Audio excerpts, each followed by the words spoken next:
La trompette retentit, écoutez. Auditeurs, auditrices de l'émission Prophétise de nouveau, bonjour. Quel plaisir d'être avec vous ce matin pour continuer à étudier ensemble la parole de Dieu. Nous gagnons un petit temps depuis nous commencer à étudier le livre Apocalypse là, qui c'est un livre qui rempli avec prophétie des derniers jours. Donc nous déjà cinquième épisode nous, matin nous allons entamer sixième épisode nous, côté que nous allons parler du jour du Seigneur. Le jour du Seigneur selon l'Apocalypse. C'est ça que nous allons voir. Alors, il y a possibilité pour nous voir le jour du Seigneur numéro 1, le jour du Seigneur numéro 2. Donc, bien aimés, chers amis, ou même qui à peine branchés ou bien abonnés ensemble avec nous, nous disons merci. Et nous invitons aux capables, eh bien, continuer à partager vidéo nous, et comme ça, le message que nous avons prêché, est capable d'aller dans les recoins de la terre. Moi, invite aux capables de continuer, like, commenter. C'est une façon capable d'encourager nous et permettre communauté ça alors capable de grandir davantage. Jusqu'avant nous entrer dans l'étude pour matin, le jour du Seigneur, selon l'Apocalypse, en nous la prière. Papa nous qui habite dans le ciel, comment pour nous pas glorifier, non exalter non haut, pour ça que vous pour ça que vous fait dans la vie non. Merci de ce que vous fait nos petits et merci pour le don de ta sainte parole. Nous déjà disposés nous pour capable lire parole. Nous pas arriver comprendre sans cet esprit que puissant cet esprit est capable assister nous capable lire et comprendre et ben nous pour pratiquer parole ça dans la vie nous au nom de Jésus. Amen. Le jour du Seigneur selon l'Apocalypse. Donc qui ça veut dire pour nous le jour du Seigneur? Et lorsque l'Apocalypse a parlé de jour du Seigneur, de quel jour il veut parler? Est-ce qu'il veut parler de un jour hebdomadaire, c'est-à-dire un jour de semaine là? Nous connaissons qui est dimanche, lundi, mardi, mercredi, jeudi, vendredi, samedi. Est-ce que c'est une là d'ailleurs? Ou du moins, c'est de l'autre jour, ok, de un événement qui est pour arriver et qui porte nom le jour du Seigneur. Nous parlons matin ensemble dans la parole de Dieu. Lorsque nous lisons Apocalypse chapitre 1er verset 10, c'est le premier texte que nous avons considéré matin dans l'étude là. Nous promettons nous pas lire quelques textes. Qui ça dit nous? Je fus ravi en esprit au jour du Seigneur et j'entendis derrière moi une voix forte comme le son d'une trompette. Ça, c'est apôtre Jean, eh bien, qui a parlé là. Donc, dès que jour, apôtre Jean lui-même l'a parlé. Jean nous déjà posé question et nous pourrons répondre parce que nous pourrons à clair selon étude matin de que jour, eh bien, Jean lui-même lui fait référence lorsque lui nommé le jour du Seigneur. Nous sommes dans Apocalypse chapitre 1 verset 10, qu'on y a en nous lit dans Exode chapitre 31 verset 13. Nous faisons un coup de pied dans l'Ancien Testament. Qui ça lui dit? Parle aux enfants d'Israël et dis-leur, vous ne manquerez d'observer mes sabbats, car ce sera entre moi et vous, et parmi vos descendants, un signe auquel on connaîtra que je suis l'Éternel qui vous sanctifie. Maintenant, on nous fait un coup de pied dans Isaïe chapitre 58 verset 13. Isaïe 58 verset 13. Dans Exode 31 verset 13, Dieu l'a parlé, il mentionnait mes sabbats.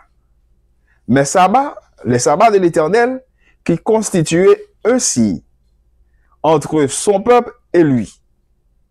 Et que le peuple là, lorsqu'il fin sorti en esclavage en Égypte, li pas doué manquer sans li pas observer les sabbats de l'Éternel. Parce que c'est un signe d'appartenance. C'est un signe qui dit que peuple ça, c'est pour mon Dieu. Ou bien c'est un signe qui identifie le peuple Israël là, avec l'autre peuple, comme étant le peuple de Dieu. Maintenant, Ésaïe chapitre 58, verset 13, il dit, il y a un autre bagaille concernant le sabbat. Si tu retiens ton pied pendant le sabbat, pour ne pas faire ta volonté en mon saint jour, si tu fais du sabbat tes délices, pour sanctifier l'Éternel en le glorifiant, et si tu l'honores en ne suivant point tes voies, en ne te livrant pas à tes penchants et à de vains discours. Nous allons mettre en phase sur le sabbat. Remarquez bien, dans Exode 31, Dieu dit mes sabbats. Nous sommes capables de dire les sabbats annuels, chaque 7e année, nous connaissons, c'était un sabbat. Et le sabbat du 6e jour, bien le sabbat hebdomadaire, tu fait partie. C'est comme si nous étions capables de dire, mes sabbats ici, li englobe tout. Quand le monde, yo comprend comme ça.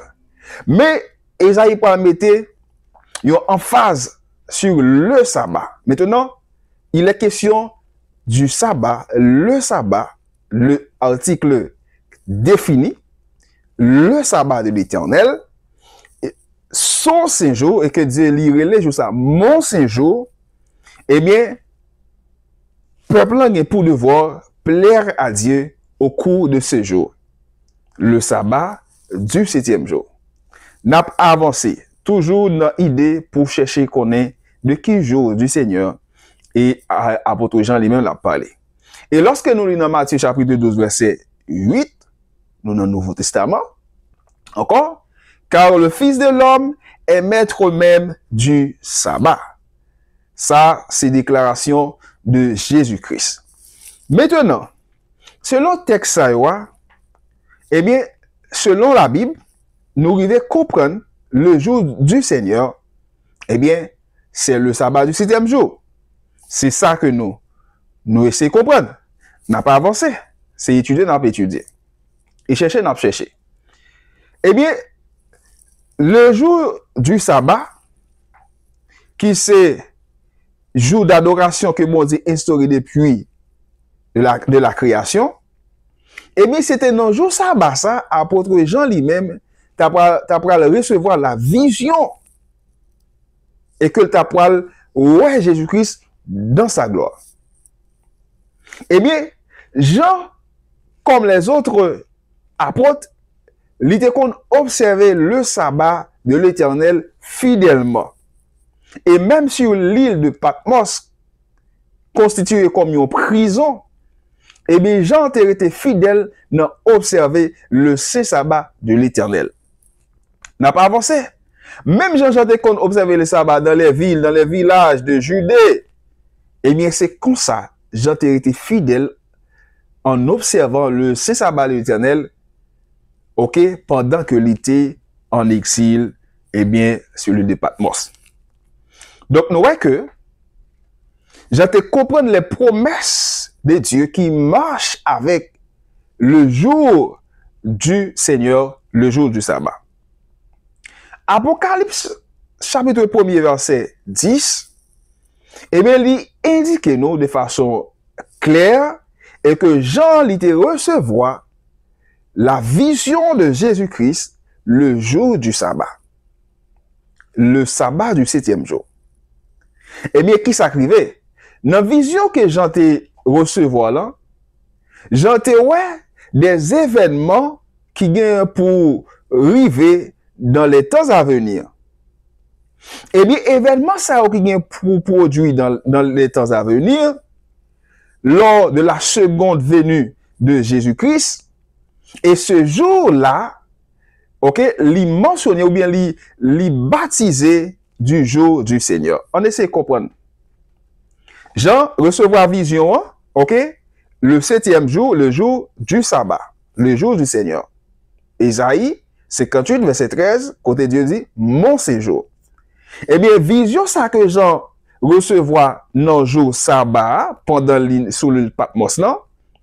Eh bien, c'est un ensemble d'événements qui est pour produire dans l'avenir, lors de la seconde venue de Jésus-Christ.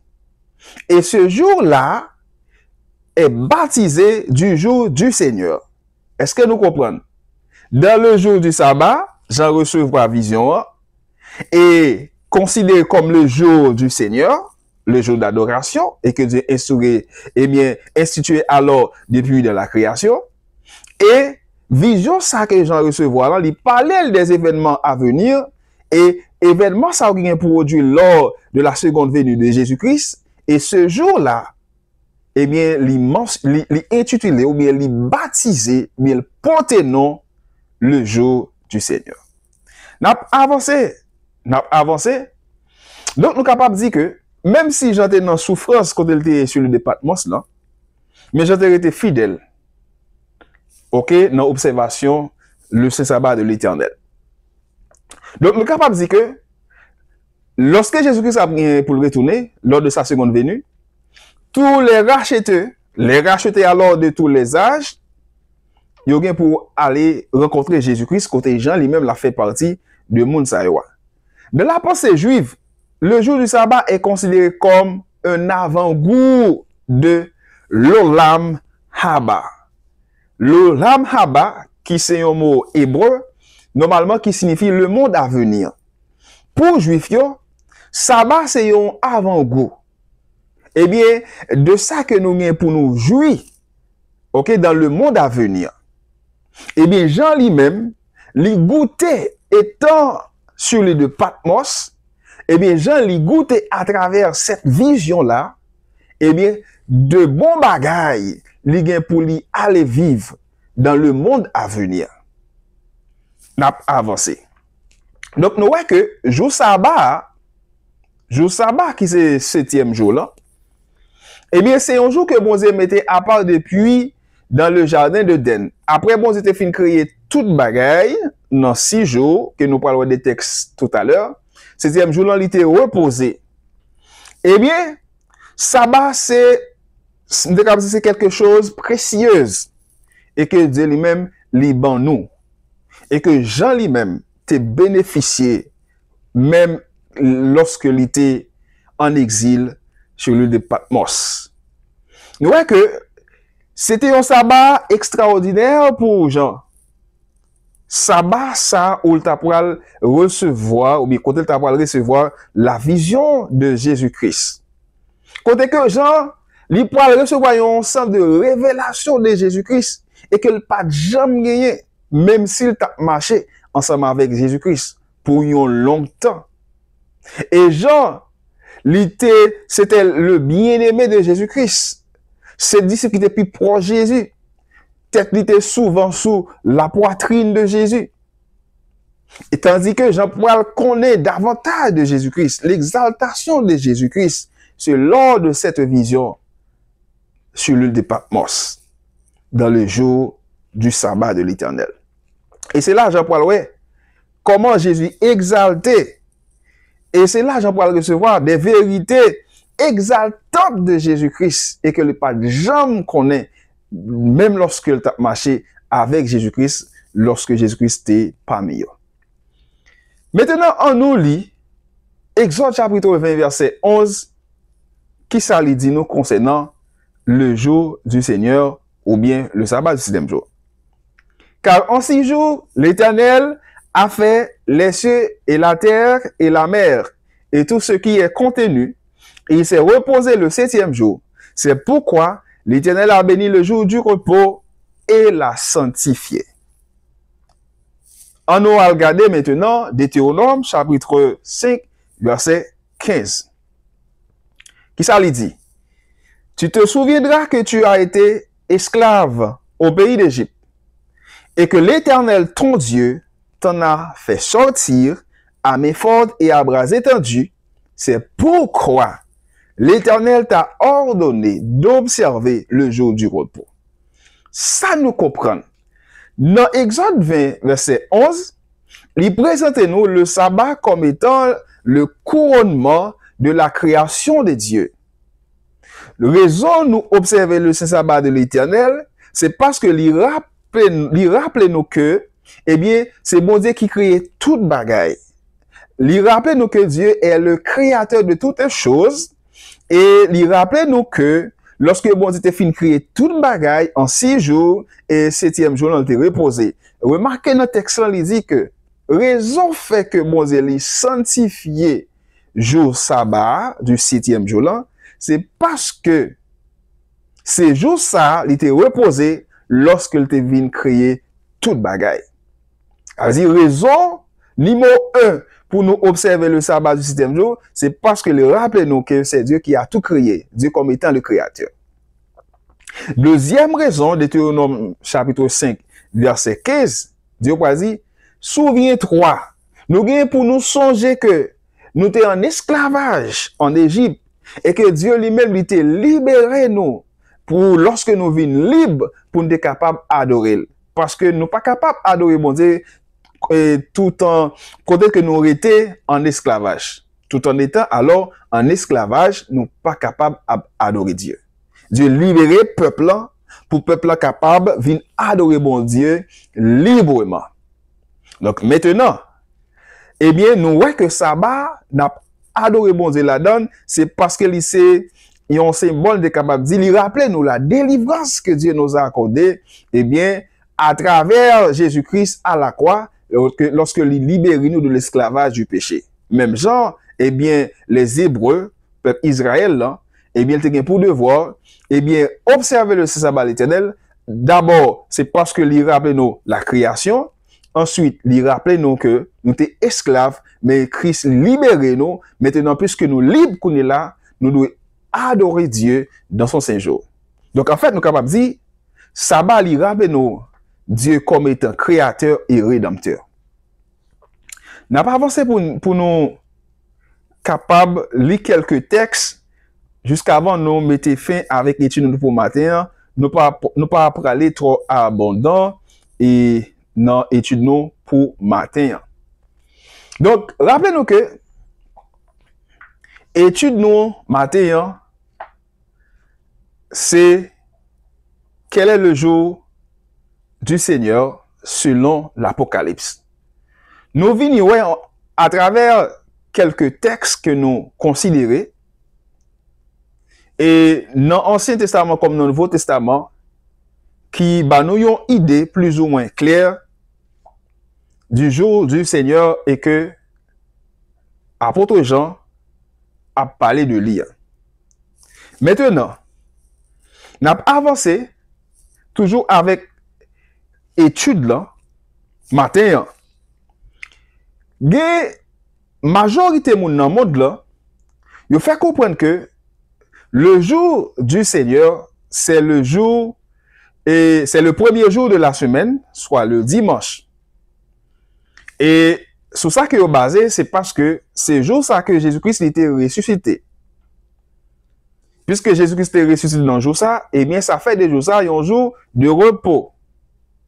Et la majorité de la population mondiale, eh bien c'est jour ça que yo, eh bien c'est dans jour ça que yo a adoré. Et Pape Jean-Paul II de son côté lui-même, il fait comprendre que il y a un transfert qui fait du sabbat du 7e jour au dimanche.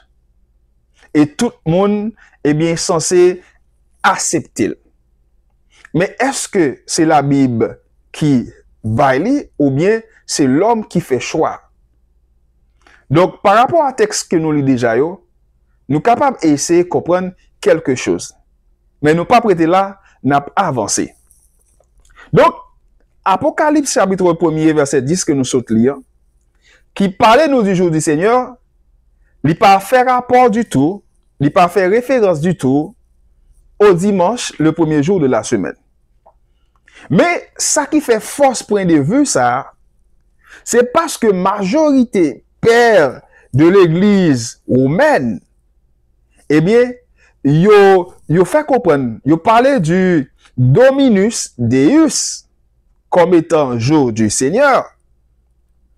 eh bien, il fait connaître que, eh bien, sabbat du 7e jour là, oui, il existait, mais après la résurrection de Jésus-Christ, eh bien, sabbat du 7e jour là, il est transféré au dimanche comme étant le premier jour de la semaine, jour de repos, bien jour d'adoration. Et tout le monde, j'en dis déjà, entré dans la logique là. Nous sommes capables de dire dans le Nouveau Testament, bien 8 mentions qui parlaient du premier jour de la semaine. Mais quoi, pas une nan yo qui a un rapport à jour de repos, pas une nan yo qui montre de façon claire et que il y a un transfert qui fait du 7e jour au premier jour de la semaine, pas une texte yo. Même en dehors de contexte, pas une qui fait passer l'idée ça que majorité moun yo appuyer. Donc on dit comme ça que eh bien toute référence au dimanche comme étant jour du Seigneur, yo vini après Jean fin écrit livre Apocalypse là. Et puisque yo vini après Jean fin écrit livre Apocalypse là, maintenant du jour du Seigneur que Jean a parlé, il pas qu'à le dimanche. Il pas capable le dimanche. Si c'est après, eh bien, référence ça yo vini, il pas capable jour du Seigneur. Et lorsque nous considérons encore Apocalypse chapitre 1 verset 10, j'en fais référence au 7e jour. Et nous avons une expression grecque ça qui c'est courir à kéméra. Eh bien, qui plutôt fait référence dans l'Ancien Testament, lorsqu'elle traduit dans le grec là, comme étant, eh bien, en rapport avec le sabbat du 7e jour. Donc, nous sommes capables de dire que il pas de rapport du tout au premier jour de la semaine, soit le dimanche. Et nous parlons que à travers des textes, le jour du Seigneur, qui est le sabbat du 7e jour, courio. Ok? Lorsque nous lisons dans Exode chapitre 20 verset 10, lorsque nous lisons dans Deutéronome chapitre 5 verset 14, le Seigneur Kurios se réfère souvent au 7e jour comme mon sabbat. Et Exode chapitre 31 verset 12 et 13, texte que nous sommes lu tout à l'heure là. Ésaïe chapitre 56 verset 4 à 6. Et lorsque nous considérons également Ézéchiel chapitre 20 verset 12, qui encore a parlé du sabbat de l'Éternel comme étant le signe entre lui et son peuple. Et pas une qui a un rapport avec le dimanche, le premier jour de la semaine. Ta sabbat tamou, mon sabbat, dit l'Éternel. Jésus lui parlait de sabbat comme étant, eh bien, nous sommes capables de dire, lui, le maître du sabbat. Matthieu chapitre 12, verset 8, qui ça lui dit? Le Fils de l'homme est même maître du sabbat. Nous avons également Marc chapitre 2, verset 27 et 28, qui ça le dit? Jésus lui dit, le sabbat a été fait pour l'homme et non l'homme pour le sabbat, de sorte que le Fils de l'homme est maître même du sabbat. Et lorsque nous lisons Luc chapitre 6, verset 5, encore qui ça le dit, le Fils de l'homme est maître même du sabbat. Donc, texte que nous sommes lire, il a montré à clair que Jésus, et à chaque fois que dans la Bible on parle du Fils de l'homme, il n'a pas parlé de l'autre monde que Jésus-Christ. Jésus-Christ, le Fils de l'homme, est maître du sabbat.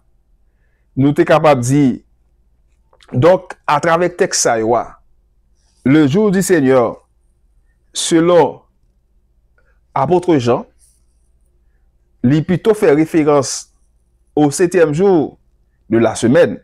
Alors, nous apprenons pour nous dire que le fait que nous parlons de sabbat du 7e jour comme étant le jour du Seigneur, c'est parce que c'est dans le jour ça Jean lui recevoir, eh bien, vision, quand elle t'a parlé à travers vision ça, la seconde venue de Jésus-Christ. Les événements qui viennent pour produire lors de la seconde venue de Jésus-Christ. Maintenant, nous pas parler de qui ça pour le produit lors de l'avènement du Fils de l'homme. Dans le 7e épisode, nous n'a encore le jour du Seigneur, numéro 2, et laisse ça nous parle décrit pour vous comment, quel genre d'événements qui pourra effectuer lors de la seconde venue de Jésus-Christ. Est-ce que c'est un groupe de monde qui a fait partie, ou bien est-ce que c'est toute l'humanité, eh bien, qui pourra dire comme spectateur, ok, de événements ça qui vient pour produire lors de l'avènement du Fils de l'homme. Donc, je dis non seulement montrer que, à la lumière de la Bible, donc, le jour du Seigneur, eh bien, c'est le sabbat du 7e jour et que Jean l'était recevoir la vision de la seconde venue de Jésus-Christ, de événements qui pour produire. Et pas aucun texte qui fait référence au premier jour de la semaine comme étant, le jour du Seigneur. Mais c'est plutôt le sabbat du 7e jour. Donc, la seconde venue de Jésus-Christ est baptisée le jour du Seigneur. Maintenant, qu'est-ce que ça peut produire non jour ça même? Eh bien, nous quittons ça pour 7e épisode là.